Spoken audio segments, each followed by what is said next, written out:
함께 봉독하겠습니다. 내 형제들아, 너희가 여러 가지 시험을 당하거든 온전히 기쁘게 여기라. 이는 너희의 믿음의 시련이 인내를 만들어내는 줄 너희가 알미라. 인내를 온전히 이루라. 이는 너희를 온전하고 고비하여 조금 더 부족함이 없게 하려 함이라. 아멘.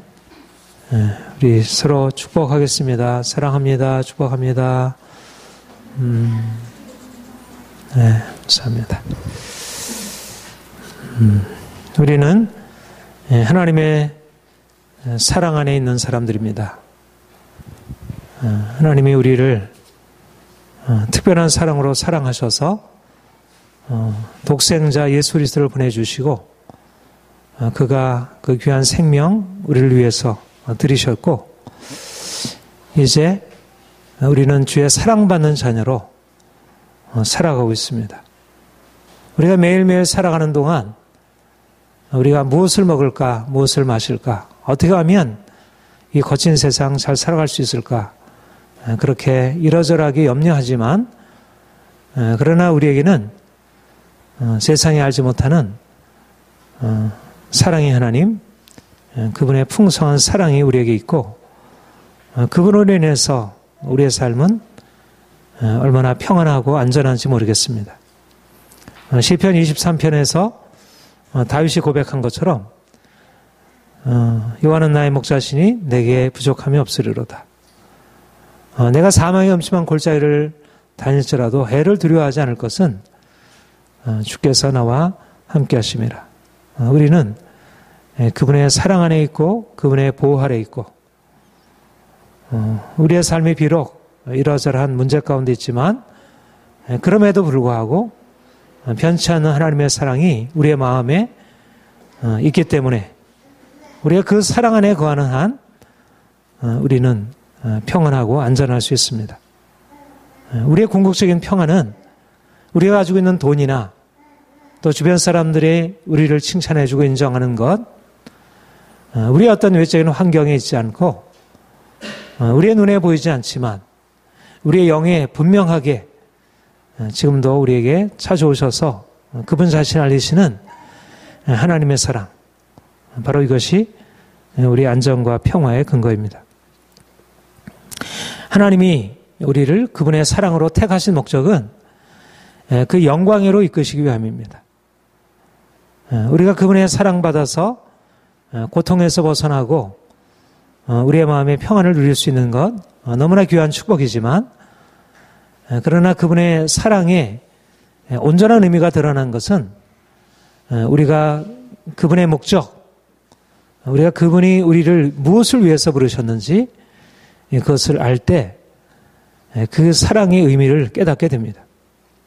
우리가 자녀를 사랑하면 자녀에게 먹을 것도 주고 입을 것도 주고 아플 때 위로해주고 그의 모든 필요를 채워줍니다. 기본적인 사랑은 기본적으로 우리의 필요를 채워주는 데 있습니다. 그러나 사랑의 궁극적인 방향은 자녀를 정말 제대로 된 남부럽지 않은, 아니 누구보다도 탁월한 인생을 살게 하고자 하는 그런 갈망에서 있습니다. 우리 아이들을 나보다는 좀 낫게 그들이 인생을 밝고 건강하게 또 이 세상에 나가서도 누구의 뒤떨어지지 아니하고 좀 뭔가 선한 영향을 미칠 수 있는 그런 인물이 되었으면 좋겠다. 그렇게 생각하고 우리 부모들은 자녀를 위해서 희생하고 자신의 모든 고통을 기꺼이 감수하는 것이죠. 그래서 자녀들을 어떻게 하든지 좋은 대학에 보내려고 하고 세상에서 성공적인 삶을 살아가기 위한 모든 길들을 마련합니다. 하나님이 우리를 부르시고 우리에게 그 사랑을 나타내셨는데 우리를 단지 고통에서 건져주셔서 이 세상에서 그냥 먹는 데 있어서 부족함이 없고 그냥 이 세상에서 평안하게 살게 하는 것, 그것을 넘어 우리 하나님의 사랑이 나아가는 목적은 우리를 그분의 영광, 하나님의 영광, 거기에 참여케 하시는 것입니다. 아들의 영광에 참여케 하시려고 우리를 부르셨다고 하셨습니다. 우리는 하나님의 사랑도 잘 깨닫지 못할 뿐만 아니라 우리 하나님이 우리를 불러서 우리를 그 영광에 참여하시겠다고 하는 그분의 우리로서는 상상할 수 없는 그분의 계획을 이해할 수도 없고 상상할 수도 없습니다. 그래서 우리는 그분이 우리에게 말씀하시는 그 영광스러운 목표, 그 목적을 향하여 우리의 마음을 두기보다는 당장에 먹고 입을 거 쓰고 이 땅에서 살아가는 데 있어서 좀 필요한 것을 채워줬으면 좋겠다. 내가 이렇게 돈이 없는데 좀 돈 좀 있었으면 좋겠다. 좀 자녀들이 공부를 잘해서 좋은 대학에 들어갔으면 좋겠다. 남편이 좀 사업에 성공했으면 좋겠다. 그야말로 우리는 무엇을 먹을까 마실까의 차원에서 하나님의 사랑을 확인하려고 하고 그것을 넘어선 그 하나님의 궁극적인 목적, 그 아들의 형상을 닮아서 변화시키려고 하는 그 궁극적인 목표에 대해서 별로 관심이 없고 또 하나님이 우리를 그렇게 이끄시려고 하면 하나님이 뭐를 하시나? 왜 나를 사랑하신다고 하면서 왜 이렇게 행하시나? 오히려 그분에 대하여 우리는 의문을 품게 되고 하나님의 과연 살아계신 건가? 살아계시다 하더라도 나를 정말 사랑하시는가? 그렇게 우리가 그 하나님의 뜻을 헤아리기 어렵습니다. 그런데 우리가 정말 그리스도인으로서 제대로 살기 위해서는 하나님이 우리를 불러서 우리를 이끄시는 그 거룩한 목적을 이해해야 그래야 하나님이 나를 이렇게 사랑하시는구나. 어렸을 때 자녀가 사랑한다고 하는 것의 의미를 엄마가 나 먹을 거 주고 입을 거 주고 재밌는 거 주고 내가 원하는 것 해주고 이것을 사랑이라 이렇게 이해를 하죠. 물론 그 안에 사랑이 나타나지만 그러나 부모가 정말 사랑하는 것은 어린아이가 가지고 있는 것보다 훨씬 높은 것이죠. 아이가 좀 더 정직하고 건강하고 좀 제대로 성실하게 공부를 잘해서 좀 사람다운 사람 될 수 있도록 진정한 의미에서 성공적인 삶을 살아가도록 하는 것. 우리는 하나님의 사랑을 제대로 깨닫지 못하므로 우리 차원에서 하나님의 사랑을 측정하려 하기 때문에 정말 그분이 사랑해서 우리에게 주시려는 그분의 목적을 오히려 거꾸로 해석을 하게 됩니다. 하나님이 우리를 거룩하게 하시고 그분의 영광에 참여하게 하신다고 하는 것은 이것은 구약 이스라엘 백성들에게 주신 하나님의 비전이었고 또 특별히 이제 그리스도께서 오셔서 이제 우리를 위해 십자가 지시고 부활 승천하셔서 성령으로 말미암아 우리에게 나타내신 바가 내가 너를 향하여 가진 목적은 거룩하고 흠이 없는 하나님의 자녀 그리고 하나님의 아들 된 예수 그리스도를 닮은 자 세상에서 유례를 찾아볼 수 없는 그런 사람을 내가 만들려고 하는 것이다. 그거를 성령께서 우리에게 지금도 나타내 주시기 원하시고 우리가 그것을 알아들을 때야 우리 인생이 나아가는 방향을 우리가 제대로 이해하고 설명할 수가 있습니다. 여러분, 하나님이 우리를 이끌어 가신다는 것이 어디에 나타날까요? 우리가 필요한 거, 우리가 돈이 없을 때 기도하니까 하나님이 돈을 주셨다. 내가 건강을 잃어버렸을 때 하나님께 기도했더니 응답하셔서 나를 고치셨다. 하나님의 사랑의 나타남이죠. 그러나 하나님이 우리를 사랑하셔서 행하시는 우리가 이해할 수 없는 행하심이 있는데 그것이 바로 우리를 그분의 고난에 참여케 하시는 것입니다. 예수께서 하나님의 아들로 이 땅에 오셔서 우리를 위하여 십자가 지시고 십자가의 길을 가셨고 그걸 통해서 영광에 이르셨습니다. 그리고 너희가 나를 따라오려거든 자기 십자가를 지고 나를 따라올 것이니라 말씀하셨습니다. 예수님께서 부활하신 이후에 성령으로 말미암아 사도들에게 계시하신 것은 이제 너희가 하나님의 자녀라는 거룩한 신분에 이르게 되는데 그것은 바로 예수님의 뒤를 따라서 고난의 길을 가는 것이다. 이것이 복음의 핵심적인 진리입니다. 예수 그리스도를 믿는 자, 예수 그리스도를 믿는 자가 누구인가? 예수 그리스도를 믿어 이 땅에서 산다는 것이 무엇을 의미하는가? 그것은 바로 이 땅에서 우리가 예수님과 함께 그분의 십자가를 짊어지고 고난에 참여하는 삶을 살아가는 것입니다. 그러므로 내가 예수님을 믿는 믿음의 증거가 무엇이냐? 당신이 예수를 믿어서 무엇이 있느냐? 내가 예수를 믿음으로 말미암아 내 안에 거룩한 삶으로의 변화가 있는가?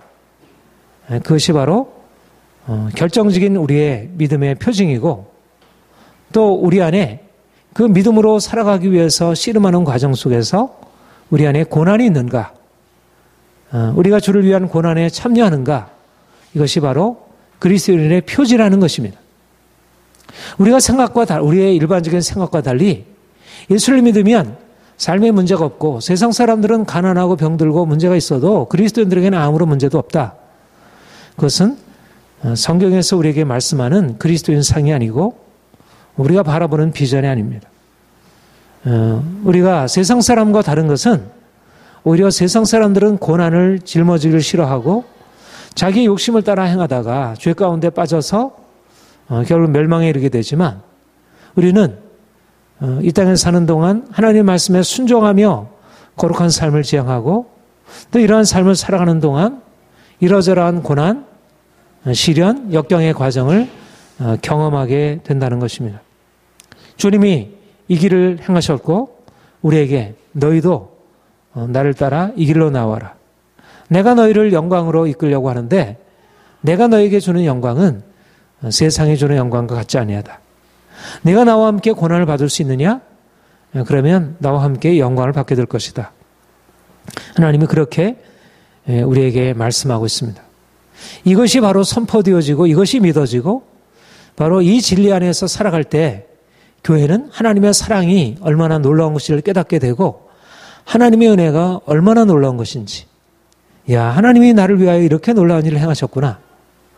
우리가 이 땅에서 하나님의 은혜를 받아서 건강하고 아무런 문제가 없이 산다고 하면 오히려 우리 마음 안에 하나님에 대한 원망, 불평, 세상의 욕심 이런 것으로 차게 되지만, 오히려 우리가 주의 고난에 참여함으로 말미암아 우리의 영이 살아나게 되고 하나님의 사랑을 분명히 알게 되고 우리가 얼마나 영광스러운 부르심을 향하여 나아가는 존재인지를 알게 됩니다.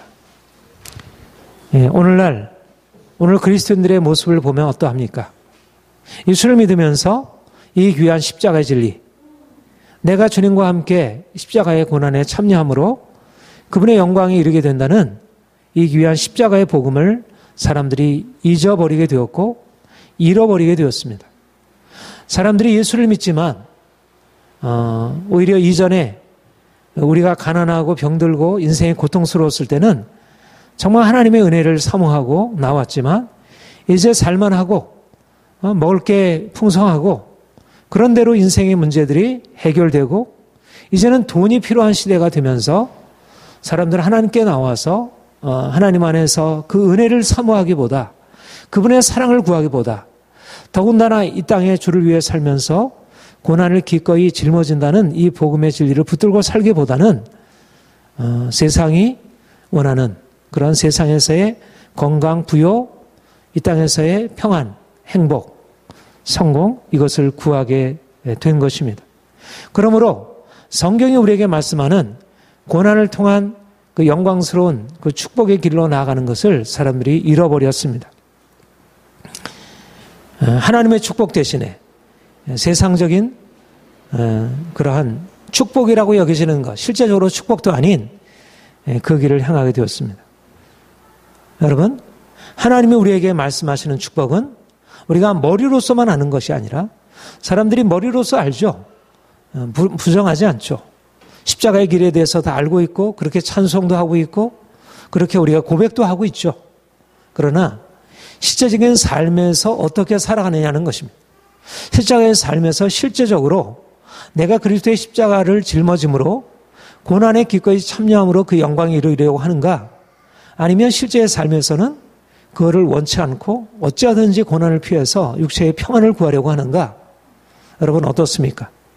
우리 자신을 포함해서 대부분의 오늘의 그리스도인들의 모습은 초대교회 성도들이 가지고 있었던, 그리고 종교개혁 당시에 정말 하나님 말씀에 순종하며 나가려고 했던, 목숨을 아끼지 아니하고 순교를 당하면서 환난과 핍박을 기꺼이 받으면서 행했던 그런 신앙은 멀리 사라져버리고 현실적으로 세상에서의 평안과 안전을 구하는 것으로 바뀌었습니다.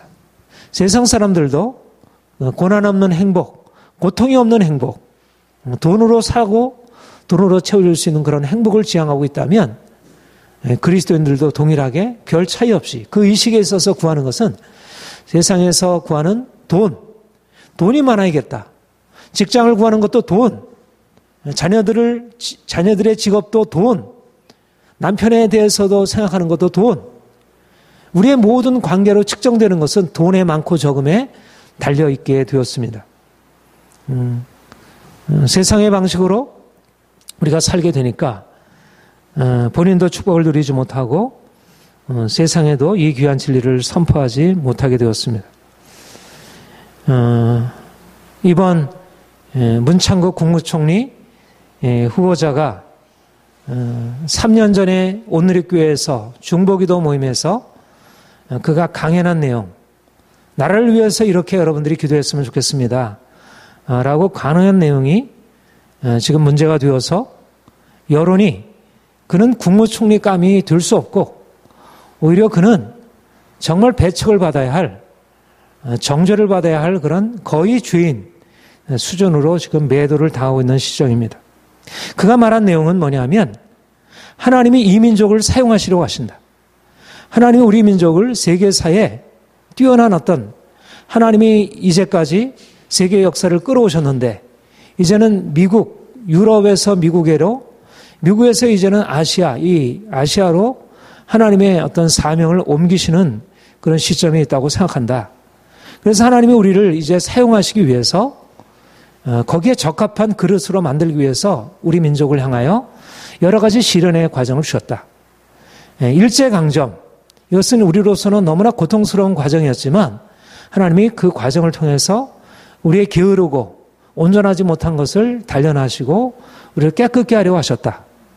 그리고 그 위에 모든 역사적인 과정들도 하나님의 섭리가 있고 또 아직도 우리가 온전하지 못하지만 우리 하나님께 앞에 온전하게 순종하여 그 길로 나아가게 되면 반드시 하나님이 우리를 이 세상, 세계, 열방을 향하여 복음을 전하며 이 세계를 향한 어떤 사명을 감당하게 하실 것이다. 이렇게 그가 말한 것이 마치 민족의 순환이 하나님의 축복이었고 하나님의 어떤 섭리였다는 것이 일제강점을 미워하고 그것을 정당화하는 친일파 논리로 식민사관으로 오해되면서 그는 이제 국무총리감으로는 전혀 아예 거론도 될 수 없는 그런 존재로, 그래서 이제 어떻게 결론이 날지 모르지만 결국 지금 추세로 봐서는 국무총리로 되기는 어려운 실정이라 그렇게 여겨집니다. 단지 그가 국무총리가 되고 안 되고의 문제가 아니라 이번에 그분의 그 한 내용, 그 동영상의 내용, 그 핵심적인 내용은 전체적으로 일관된 논지였는데 하나님이 우리 민족을 여러 가지 순환의 과정을 통해서 이 시련을 통해서 우리 민족을 쓰시려고 하신다. 우리가 이런 하나님의 뜻을 깨닫고 우리도 여기에 대해서 우리가 이 민족을 위해서 기도하고 그렇게 쓰임받는 민족이 되었으면 좋겠다. 그런데 오늘날 왜 세상 사람들이 이 말에 대해서 오히려 발끈하고 오히려 일제 침략을 미워하는 것이라 이렇게 여기에 되었을까요? 여기에는 여러 가지 이유가 다 들어있을 것입니다. 여러 가지 악의적인 왜곡도 있고 이념 갈등도 있고 또 양극화 문제도 있고 또 우리 민족의 역사적인 어떤 이 아픈 과정들도 다 있습니다. 그런데 그 중에 가장 큰 이유 중에 하나가 이렇게 분명한 오해인데 이 오해의 가장 큰 이유 중에 하나가 그리스도인들이 이 고난이 우리 영광을 위한 시련이었다고 하는 사실을 제대로 사람들에게 말하지도 않고 증명하지도 못했다는 것입니다. 다시 말하면 오늘날의 정말 교회가 그리스도인들이 세상 사람들에게 그리스도인들은 고난을 축복으로 여기는 사람이다. 자신의 시련을 통하여 보다 나은 도덕적으로 보다 인격적으로 나은 삶을 지향하고 그런 삶을 살아가는 사람이라고 하는 것을 마냥 사람들한테 보여주면서 이 민족의 시련이 결국 우리를 위한 하나님의 섭리였고 축복이었다고 말했다면 그 말에 대해서 이렇게 함부로 세상이 우리를 매도하고 그 진리에 대해서 부정하지 않았을 것입니다. 그리고 교회가 잠잠하지 않았을 것입니다. 그런데 교회도 잠잠할 수밖에 없는 것은 실제적으로 교회는 이 말씀을 믿지 않았던 것입니다. 오늘날의 교회의 모습을 보면 옛날에는 고난을 받으며 복음을 전했고 고난을 받으며 이 나라를 위해서 싸웠죠. 우리의 선조들은. 그러나 오늘날 그리스도인들은 이 세상 사람들의 이 말을 할 자격을 잃어버린 것입니다. 고난이 우리를 위한 하나님의 축복이었다고 말할 수 있는 그 자격을 잃어버린 것입니다. 오늘날 사람들은 그리스도는 결코 이 진리를 믿지 않습니다. 이 진리를 따라 행하지 않습니다. 여전히 고난은 우리에게는 있어서는 안 되는, 우리는 어떻게든지 편안해야 하고 우리는 어떻게든지 고통이 없는 삶을 살아야지 우리의 고통이 있어서는 있을 수 없다는, 그거는 우리에게 합당하지 않다는 그런 아주 강한 생각이 세상 사람들 못지않게 아주 강한 욕심과 탐욕과 욕망과 이기심으로 점철되어 있는 지금 욕을 먹고 있는 그러한 목회자들, 그리고 우리 한국교회 문 후보까지 포함해서 우리 한국교회 전반적인 우리의 생각은 고난을 축복으로 여긴다고 하는 말을 전하기에는 우리의 삶이 거기에 너무 어울리지 않는 것입니다. 그러니까 세상 사람들이 이것을 보고 그 말을 신뢰할 수 없는 것입니다. 그러니까 이것은 진정한 믿음의 고백이보다는 오히려 그들 안에 있는 뭔가 강대국에 의존하는 식민지 사관, 그런 것이라 이렇게 오해하게 되고 그렇게 악의적으로 왜곡해도 그것에 대해서 감히 너희 틀렸다 말하기가 어려운, 그러니까 한결같이 이 엄청난 일을, 이 공격을 행하고 있는데도 교회들이 너무나 잠잠한 것입니다. 교회들이 여기에 대해서 말도 안 된다, 우리는 그렇게 분명히 믿고 있습니다. 그리고 이것에 대해서 하등의 이의를 달 사람들이 없다고 믿습니다. 대부분의 우리 보수적인 그리스도인들이. 근데 왜 이 말도 안 되는 논리 앞에 왜 침묵하고 있는가? 할 말이 없는 것입니다. 우리가 실제적으로 그렇게 믿음으로 살고 있지 않기 때문에 머리로서 그 생각을 갖고 있고 분명히 하나님께서 그렇게 생각하셨다는 것을 인정하지만 그러나 자신의 삶은 그렇게 살고 싶지 않은 것입니다. 그러니까 오늘날 이 오해를 받고 있고 이 공격을 당하고 있는 가장 큰 이유 중에 하나가 교회의 책임, 우리 그리스도인들의 책임이라 믿습니다. 저는 그렇기 때문에 우리가 그냥 덮어 써야 한다 그렇게 생각하지는 않습니다. 여기에 대해서 반드시 저들의 잘못에 대해서, 저들의 악의적인 왜곡에 대하여 대항하여 싸워야 한다고 생각하지만, 그러나 우리 그리스도인들이, 우리 교회가 정말 고난을 축복으로 여기는, 고난을 우리 자신의 정체성으로 알고 있는 아는 그런 근본적인 회개가 일어나지 않는다면 우리의 말은 공허한 말에 불과하고 단지 자기들의 이익을 지키기 위한 자기의 집단 이기주의밖에 안 여겨지는 그런 것이라 보여줘야 합니다. 생각이 됩니다. 민족의 순환을 위한 하나님의 섭리였다, 일제강점기 유교가, 이렇게 말하기 위해서는 먼저 우리 그리스도인들이 개인적인 삶에서 그리고 다른 사람 공동체와의 관계에서 실제적으로 순환을, 내가 다른 사람에게 욕을 먹고 다른 사람에게 핍박을 받고 고난을 받으면서 동일하게 싸우지 않고 그런 방식으로 인간적으로 대항하여 싸우지 않고 정말 그리스도의 십자가의 길을 걸어가는 몸소 진리를 말로 실천하는 그러한 삶으로 변화되어야 오늘날 이 시대를 향하여 우리가 전하는 진리의 선포가 사람들에게 설득력 있게 되어질 것입니다. 우리가 이러한 교회가 되기를 위하여 기도해야 할 것입니다. 왜 고난이 축복입니까? 고난이 축복인 것은 고난이 우리를 하나님께로 돌이키기 때문입니다. 우리가 고난받기 전까지는 우리가 어떻게 잘못 살아왔는지 잘 알지 못하고 우리 자신의 삶에서 그런 대로 잘 살아오고 있다고 생각합니다. 사실상 우리가 하나님 고난을 받기 전에는 우리의 욕심대로, 세상의 풍조대로 정말 하나님 없이 살아가고 또 그것이 얼마나 심각한 문제인지를 알지 못합니다. 그런데 하나님이 우리에게 고난의 과정을 주실 때 우리가 신명기 8장에 광야에 관한 말씀을 여러 번 상고하면서 우리가 그 의미들을 묵상해 왔지만 우리가 언제 우리 삶이 온전하지 못함을 깨달을 수 있게 되는가? 우리가 광야로 들어가서 낮추어지고 우리가 고난을 받을 때, 하나님이 우리에게 만약 일제강점기를 주시지 않았다면, 남북분단과 유교의 이 과정을 주지 않았다면 우리가 지금 경험하고 누리고 있는 이 축복으로 들어갈 수 있었을까요? 그리고 이 축복을 누리면서 우리가 과연 병들지 않을 수 있었을까요? 그래도 이만큼이라도 우리가 그래도 세상을 향하여 뭔가 드러내 보일 수 있었던 것은 하나님이 우리 고난을 통해서 낮추시고 하나님 우리를 연단의 과정으로 이끄셨다, 그렇게 믿습니다. 우리는 연약해서 우리가 고난이 없을 때는, 우리의 삶이 형통할 때는 하나님을 바라보기보다 자기 자신을 의지하고 세상을 의지하고 자기를 자랑하고 자기 문제를 인식하지 못합니다. 고난이 올 때라야 비로소 내가 이제까지 잘 살아온 것이 내 힘이 아니었구나. 돈 때문에 주변 사람들이 나를 도와줬기 때문이 아니라 내 실력 때문에 된 것이 아니라 하나님의 은혜였구나.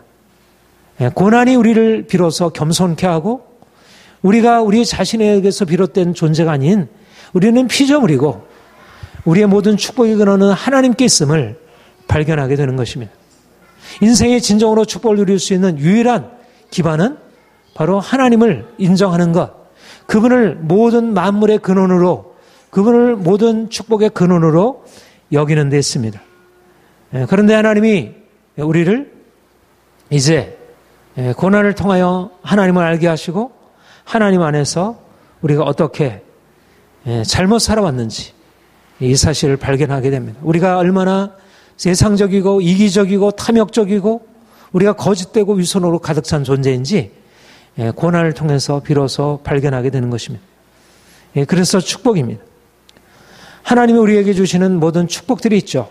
나중에 우리가 부욕해 되고 명예도 얻고 권력의 자리에도 오를 수가 있습니다.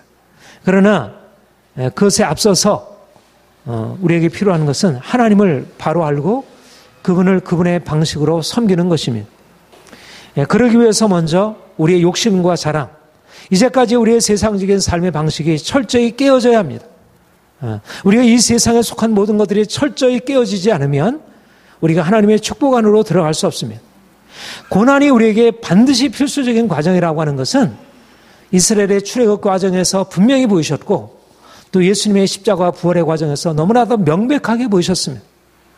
그 외에도 성경의 모든 기록들은 하나님의 축복을 받은 사람들, 개인과 공동체, 모든 과정 속에서 하나님이 명백하게 십자가가 없는, 영광이 없고 고난을 통과하지 않고 하나님의 축복으로 나아간 일이 없다고 하는 것을 하나님이 말씀하십니다. 우리의 병든 것이 우리의 여러 가지 시련의 과정을 통하여 드러나고 우리의 병든 것이, 우리의 악한 것, 그야말로 우리 안에 뿌리 깊이 자리 잡고 있는 우리의 교만함, 우리의 자랑, 우리의 욕심, 게으름, 우리의 나약함, 우리의 두려움, 다른 사람에게 의존하는 것, 스스로 반항하고 내 마음대로 하는 것, 이 모든 것들, 그야말로 우리 안에 있는 민족성이라고 할 수 있는, 우리가 조선민족이 게으르다고 하는 것을 이렇게 발끈할 이유가 없습니다. 실제적으로 우리 안에 있고 우리가 얼마나 부지런한데, 그러나 여전히 우리 안에 잘못된 그런 게으름, 거짓됨, 여러 가지 잘못된 근성들이 우리 안에 있습니다. 이것은 우리 자신을 비하하려고 하는 것이 아니라 정말 우리가 우리 조상 대대로 내려온 뿌리 깊은 우리 안에 있는 당파심, 서로에 대한 한, 분노 얼마나 강했으며 지금 우리나라에 일어나는 이런 세월호 참사야말로 우리 안에 뿌리박고 있는, 우리 문화 안에 뿌리박고 있는 우리의 문제들이죠.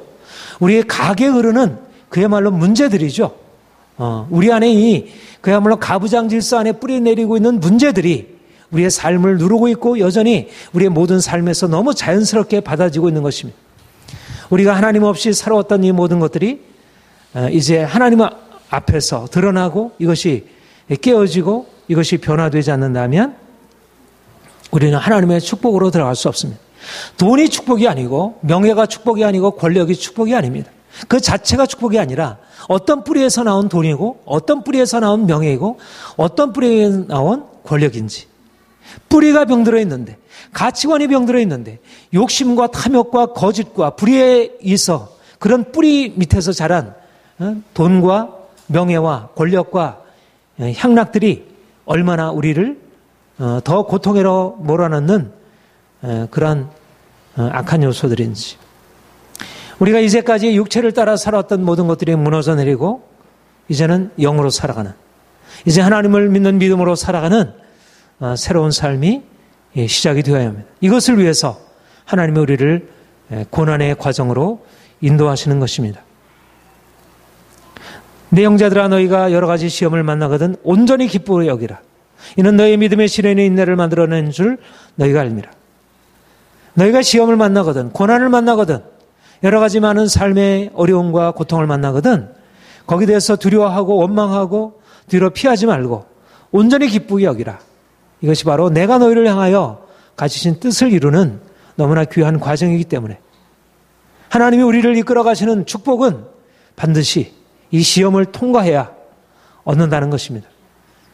하나님을 알지 못하는 사람들조차도 이 사실들을 부분적으로 피상적으로 알고 있습니다. 고난을 통과하지 않고서 유교도 불교도 힌두교도 이슬람교도 모든 종교적인 철학도 세상의 모든 철학들도 고난을 통과하지 않는 것은 다 가짜라 그렇게 말하고 있습니다. 그런데 하물며 예수 그리스도의 생명을 통해서 우리에게 확신한 확증해진 이 복음의 진리, 십자가를 통하지 않고서는 영원한 생명에 이를 수 없다는 이 복음의 진리를 우리가 들은 우리가 그 말씀을 잊고 그 말씀을 실천하지 않고 산다면 세상의 어둠은 얼마나 더하겠습니까? 우리는 고난을 운명으로 받아들이고 사는 사람들이 아닙니다. 우리는 가난과 저주를 극복할 사람들입니다. 가난과 저주는 우리의 운명이 아닙니다. 고난 그 자체가 우리에게 축복일 수는 없습니다. 우리가 다른 사람의 노예가 되어 살아가는 것, 종이 되어 살아가는 것, 우리가 전쟁의 상처 가운데 살아가는 것, 이것은 결코 우리 그 자체로 우리가 정당할 수 없는 이것은 고통이고 또 그 일을 향한 모든 악한 자들은 심판을 받아야 합니다. 전쟁을 일으킨 사람들을 다른 사람을 종살이 시킨 그런 사람들은 그들의 악한 행위대로 하나님이 심판할 것이고 또 우리는 그 불의에 대해서 대항하고 싸워야 합니다. 지금도 일본이 이전의 군국주의로 돌아가면서 다시 과거에 우리를 향해서 가졌던 그 상처를 다시 되살리고 온 세계를 이제 불안하게 만들고 있습니다. 과거사를 전혀 반성하지 않고 오히려 과거사에 대해서 미워하고 오히려 백성 전체가 나는 정말 일본이 너무나 위험한 나라라 여겨집니다. 어떻게 국민들이 저런 정부를 그냥 보고 있을까? 왜 저런 정부에 대해서 그렇게 하고 있을까? 그런 느낌이 들고 그런데 그 일본을 보면서 우리나라도 비슷한 과정을 밟아가는구나 그런 생각이 듭니다. 일본에 밟아가는 과정, 중국이 밟아가는 과정, 우리나라가 밟아가는 과정이 굉장히 유사하게 여겨집니다. 집단 이기주의로 나아가고 자기와 다른 사람들은 무조건 이제 쳐부셔야 할 대적으로 그걸 통해서 하나의 통합을 이뤄가려고 하는 우리는 고난을 숙명으로 받아들일 사람들이 아닙니다. 악한 사람들의 악을 깨뜨려야 하고 그로 인한 우리의 저주와 고통을 우리는 극복해야 할 사람들입니다. 하나님이 우리에게 말씀하는 것은 축복이고 번영이고 자유이고 행복이고 해방이지 결코 우리가 단 사람에게 종노릇하는 것이 하나님의 그 자체 뜻이다. 우리가 정죄의 상체 가운데 있는 것이 하나님의 뜻이다. 이런 논리는 이성적인 논리도 아닐 뿐만 아니라 이것은 신앙의 논리는 더욱 아닙니다. 저는 불의에 대해서 대항해 싸워야 한다고 생각하고 그런 악한 정권에 대하여 우리가 저항하고 싸우는 것이 마땅하다고 생각합니다. 그러나 하나님이 우리를 왜 고난을 시련으로 여기고 그 가운데서 인내하라 말씀하시는가? 그것은 겉으로 드러난 우리의 자유, 겉으로 드러난 우리의 번영이 1차적으로 우리에게 필요가 아니라는 것입니다. 우리가 당장에 돈을 빼앗기는 것, 당장에 우리의 어떤 자유를 잃어버리는 것, 그것보다 더 심각한 문제는 우리의 내적으로 우리가 욕심으로 차있고 우리가 이기적이고 우리가 다른 사람을 존중할지 모르는 우리 인격적으로 병들어 있는데 우리가 다른 사람에게 겉으로 종노릇하는 그보다 실질적으로 무서운 것은 우리의 영이 죄의 종노릇하고 있고 우리가 욕심의 종노릇하고 있고 이기심의 종노릇하고 있고 분노의 종노릇하고 있는 우리의 내적인 이 병듦이 문제인 것입니다. 하나님의 외적인 시련을 통하여 우리가 이 민족의 이 악을 통하여 그리고 여러 다른 사람의 부당한 그런 악을 통해서 하나님이 우리에게 고난을 주시고 이것을 통하여 우리 안에 있는 고질적인 우리 안에 있는 이기심, 우리의 탐욕, 우리의 그런 조급함, 우리의 게으름, 우리의 자기를 추구하고 쾌락을 추구하고 세상을 추구하는 이런 모든 것을 주께서 드러내시고 이것을 파하셔서 우리로 하여금 그분 앞에서 온전케 하시려고 너희 믿음이 너희의 인내를 만들어낸 줄 너희가 알미래. 시련이 인내를 온전히 이루라. 이는 너희로 온전하고 구비하여 조금도 부족함이 없게 하려. 우리로 온전하고 구비하여 조금도 부족함이 없게 하리라. 오늘날 사람들의 가치관의 문제는 무엇입니까? 외형이 너무나 중요한 가치관의 중심이 되어버린 것입니다. 돈이, 명예가, 권력이, 세상에서 얻는 쾌락과 평안이 삶의 중심이 되어버렸고, 정말 중요한 가치관, 내 내면하고 거룩하고 깨끗하고 성결하고 겸손하고 온유하고 용기 있는 내 내면의 영성과 내 내면의 인격이 온전치 되지 못했다는 사실에 대해서 슬퍼하지 못하는 것입니다. 오늘날 사람들이 가지고 있는 것은 믿지 않는 사람이나 믿는 사람이나 할 것 없이 모두 다 돈, 부여, 권력, 우리나라가 경제대국이 되었다. 여기에 다 그냥 환호하고 여기에 샴페인을 터뜨리고 그러면서 세월호 참사가 나고 그러면서 앞으로 어떤 경제적인 위기가 또 도래하게 될는지 너무나 두려운 상황이, 저는 이번 문창국 총리 후보를 둘러싼 이런 논쟁을 보면서 너무나 위험한 일들이 계속 지금 진행이 되고 있구나. 세월호 참사는 겉으로는 참사라고 한다면 그보다 더 심각한 내적인 이 너무나 위험한 일들이 내적으로 진행되고 있구나 하는 것을 느끼게 됩니다. 뭐냐면 사람들 안에 이기심과 증오심, 다른 사람을 결코 용서하지 아니하고 원한으로 가득 차 있고 어떻게든지 죽이려고 하는 이런 어떤 아주 강한 이 분노와 살인하고자 하는 마음, 그야말로 파괴하고자 하는 그런 마음이 각 사람들 안에 있는 것입니다.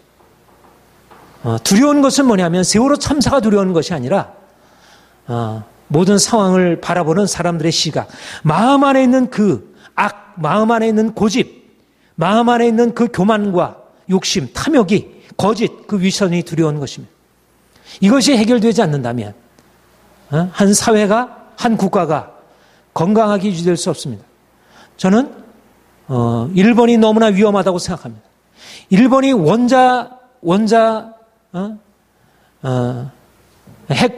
핵이 유출되어서 그로 인해서 위험하기보다 일본이 정말 위험한 것은 그들의 정신적인 사고가 너무나 병들어 있는 것입니다.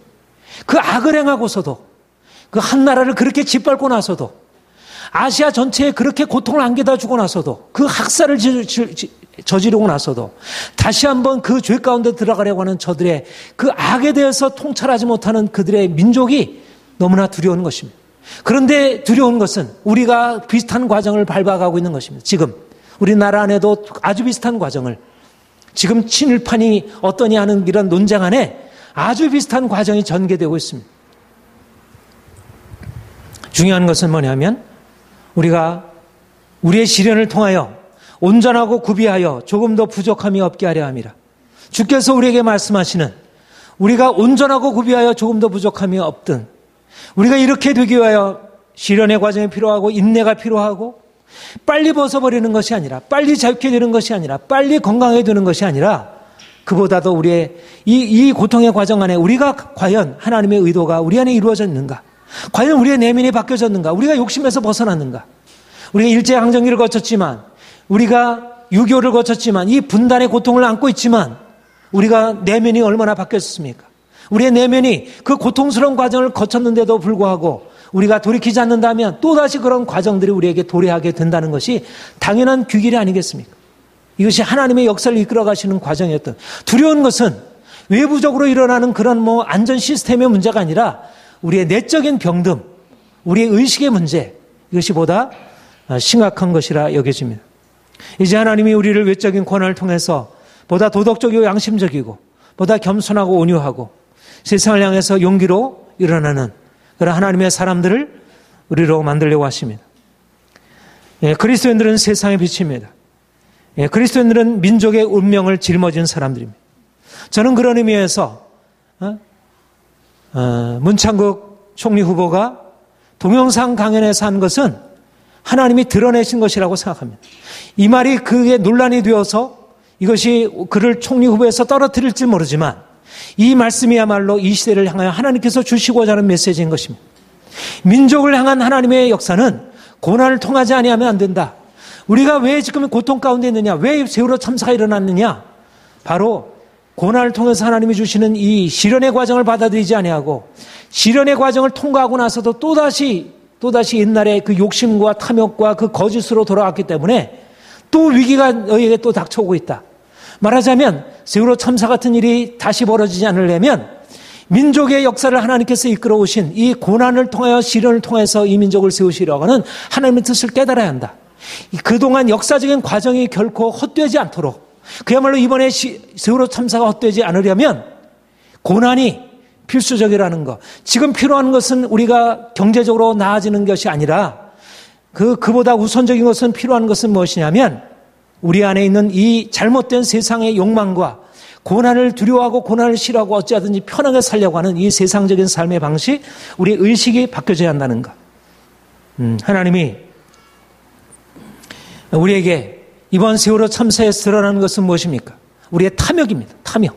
이 자본주의 경제 논리로 인해서 모든 사람들 안에 위에 있는 사람으로부터 아래에 있는 사람이나 할 것 없이, 고위 관료로부터 밑바닥에 있는 일반 아주 서민, 밑바닥에 이런 사람 할 것 없이 모두 다 돈, 자본주의 탐욕의 논리가 모두 다 병들게 하고 있고, 이것이 세월호 참사라는 위기로 빙산의 작은 일각으로 드러났습니다.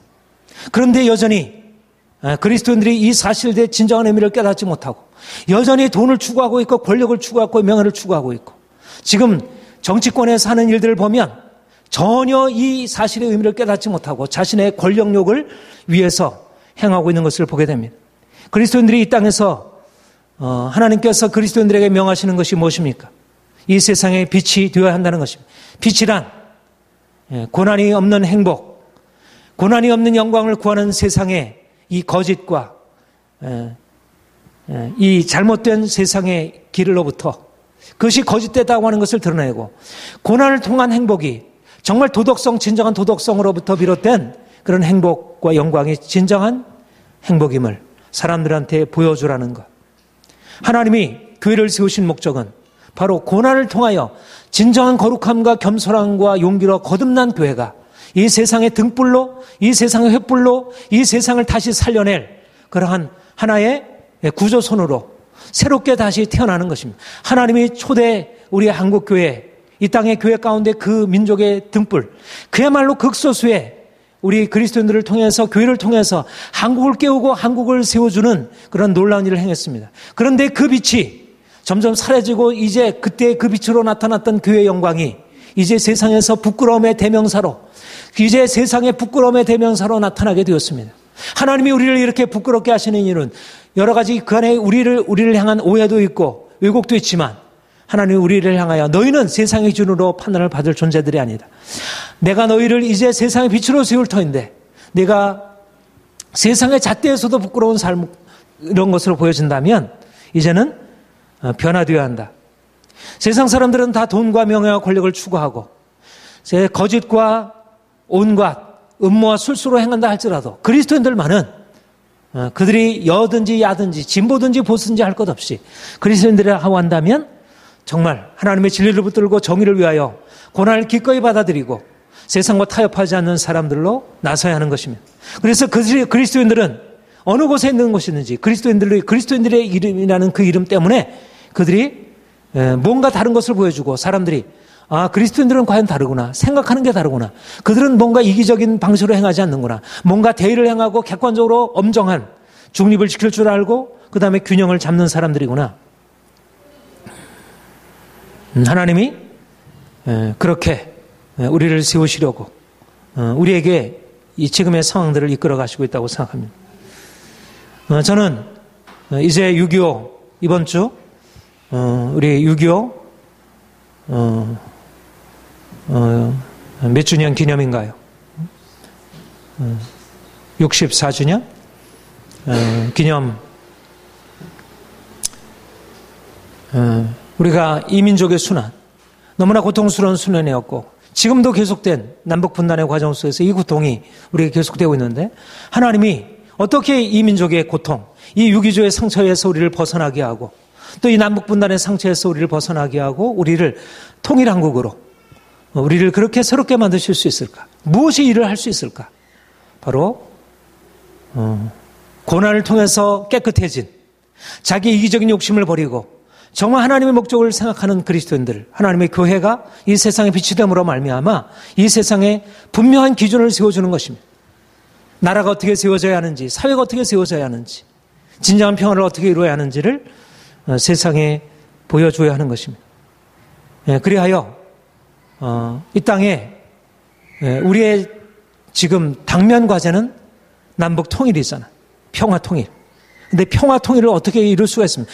아니, 우리 남한 사회 안에서도 평화가 안 되는데, 남한 사회 안에서도 서로 죽이겠다고 하는데 어떻게 남북 간의 평화가 이루어지겠어요? 이것은 도무지 불가능한 일입니다. 정치적으로는 도무지 불가능한 일입니다. 이것은 너무나도 혼란스럽고 또 다른 고통을 가져올 수밖에 없는 것입니다. 그렇다면 이 현 상황을 우리가 그대로 유지해야겠습니까? 저는 그것은 아니라고 믿습니다. 하나님이 우리에게 이제까지 한국, 이 나라 위해서 남북 통일을 위해서 기도하게 하시는 것은 우리로 하여금 이제 이 민족을 향하여 사명을 감당하라 하심이라 그렇게 생각합니다. 그리스도인들이 이제 모든 자신의 욕심 내려놓고 고난을 기꺼이 받아들이고 그래야지 북한에 고통당하는 저들을 섬길 수 있지 않겠어요? 섬김의 자세로 들어가지 않고는 저들을 어떻게 치유할 수 있겠습니까? 남북 통일이 어떻게 되겠습니까? 내가 가지고 있는 부유와 욕심을 내려놓아야지. 그래야지 북한을 위해서 자기를 희생하겠다고 해야지.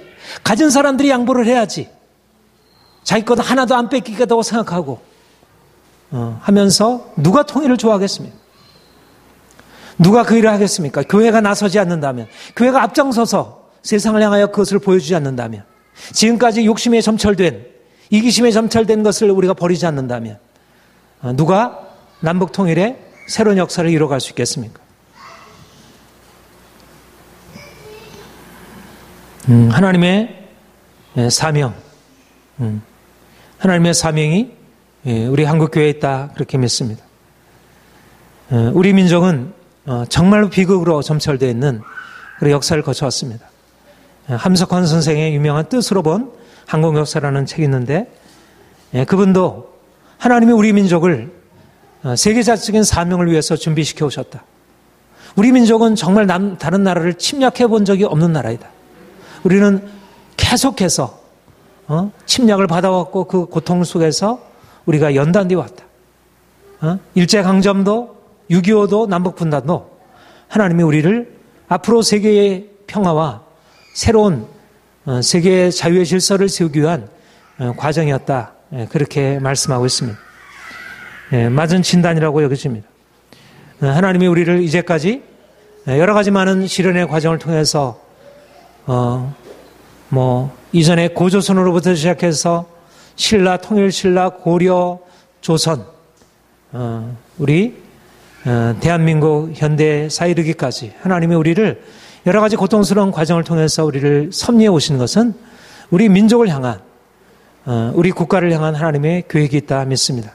이것을 위해서 우리 한국교회가 깨어 우리 자신이 먼저 주님 앞에서 돌이키고 또 우리 한국 국가와 이 민족이 정말 하나님이 기뻐하시는 민족, 국가로 거듭날 수 있도록 이 사명 감당할 수 있도록 앞으로 하나님의 우리 한국교회를 이 시대적 사적인 사명을 위해서 세워주실 수 있도록 우리가 기도하고 또 우리 샬롬들의 영광교회가 이를 위하여 기도하며 사명을 감당하기를 소망합니다.